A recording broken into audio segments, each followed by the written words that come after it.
Nature is very beautiful. It attracts everyone.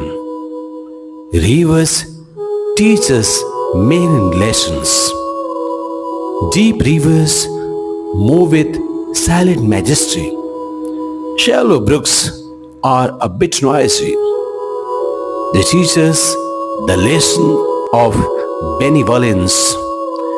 They help us in many ways. They irrigate the fields. Farmers grow crops. It is our duty to preserve them for coming generations.